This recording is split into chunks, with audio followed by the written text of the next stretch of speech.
नमस्कार दोस्तों, स्वागत है आप सभी का मेरे YouTube चैनल पर। मैं हूं आपका दोस्त है राजेंद्र सनोडिया।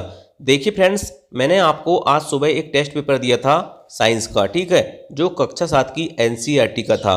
और दोस्तों मैंने आपको कक्षा 7 की एनसीईआरटी के शॉर्ट नोट्स की पीडीएफ टेलीग्राम चैनल सनोडिया 91 पे पहले ही दे चुका था और बोला था कि इसके बहुत अच्छे से पढ़ लेना। लगभग दोस्तों 15 या 20 दिन हो चुके हैं। अब आपका ये दायित्व तो बनता था दोस्तों कि आप उसे कितना पढ़ चुके हैं, ठीक है। जिस स्टूडेंट ने दोस्तों ईमानदारी से पढ़ा था, ठीक है, वो ईमानदारी से टेस्ट लगा के बताना कि कितने नंबर आए, ठीक। तो क्या हुआ है, बहुत सारे स्टूडेंट ने मुझको रिस्पांस भी दिए हैं, तो अच्छा रिस्पांस देखने को मिल रहा है। लेकिन उनसे भी ज़्यादा स्टूडेंट ऐसे हैं दोस्तों जिनका रिस्पांस बहुत बेकार है। उनके 3-4 क्वेश्चन ही सही हो रहे हैं, बाकी क्वेश्चन सही नहीं हो रहे हैं, ठीक है। तो चलिए दोस्तों मैं आपको इसका सॉल्यूशन बता देता हूँ विद डिटेल और कॉन्सेप्ट के साथ, ठीक। पहला क्वेश्चन था दोस्तों, निम्न में से कौन भौतिक परिवर्तन का उदाहरण है। तो देखिए मैंने कितने बार बता चुका हूँ भौतिक परिवर्तन का मतलब क्या होता है और रासायनिक परिवर्तन का मतलब क्या होता है। भौतिक परिवर्तन में दोस्तों नया पदार्थ नहीं बनता, पहली चीज। रासायनिक परिवर्तन में दोस्तों नया पदार्थ बनता है। और भौतिक परिवर्तन में दोस्तों क्या होता है, आकार, रूप, ठीक है, रंग, साइज, इन चीज़ों में परिवर्तन आ जाता है। लेकिन रासायनिक परिवर्तन में दोस्तों क्या होता है, सिर्फ और सिर्फ एक कॉन्सेप्ट याद रखना है कि नया पदार्थ बनता है, ठीक है।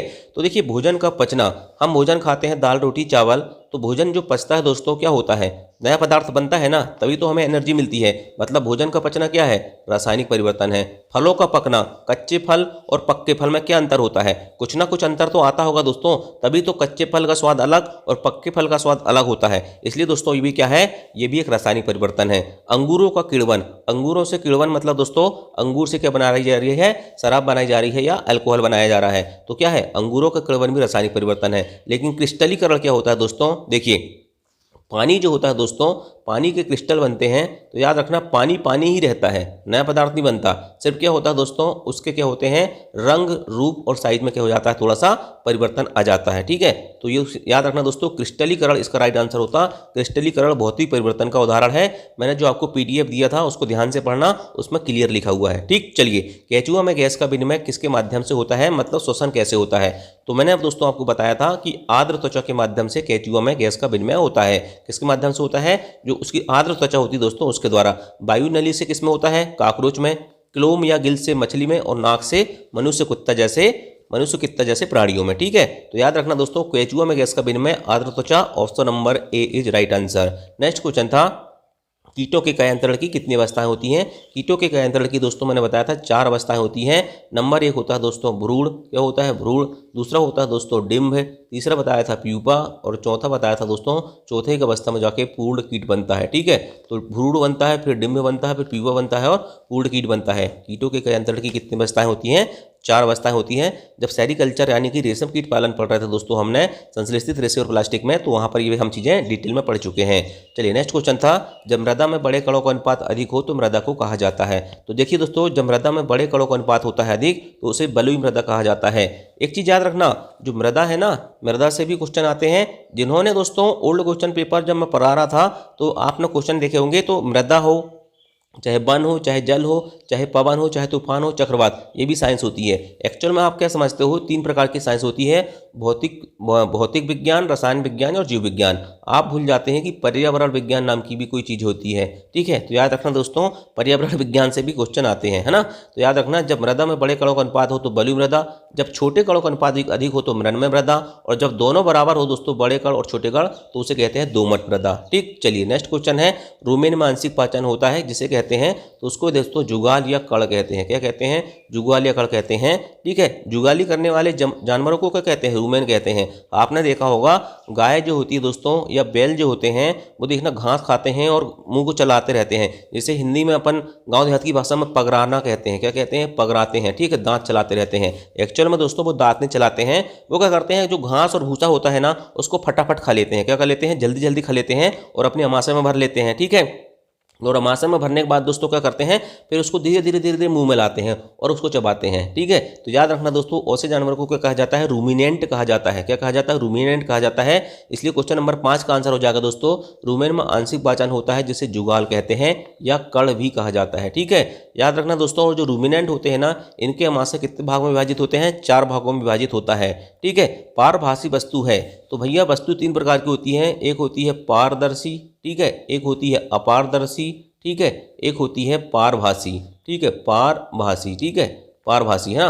तो पारदर्शी मतलब जिसके आर पार देखा जा सके, जैसे कांच हो गया और पानी हो गया, ठीक। अपारदर्शी मतलब क्या होता है, जिसके आर पार नहीं देखा जा सकता, जैसे लकड़ी हो गई। और पारभासी वस्तु यहाँ पूछा था, तो पारभासी वस्तु दोस्तों याद रखना, जिसके आर पार देखा जा सकता है लेकिन स्पष्ट तौर पर नहीं देखा जा सकता, जैसे कोहरा, कोहरा के साथ साथ जैसे धुआं, ठीक है। तो कोहरा जो है दोस्तों याद रखना पारभासी वस्तु है, ठीक है। चलिए नेक्स्ट है, पादपों में पदार्थों का परिवहन करते हैं।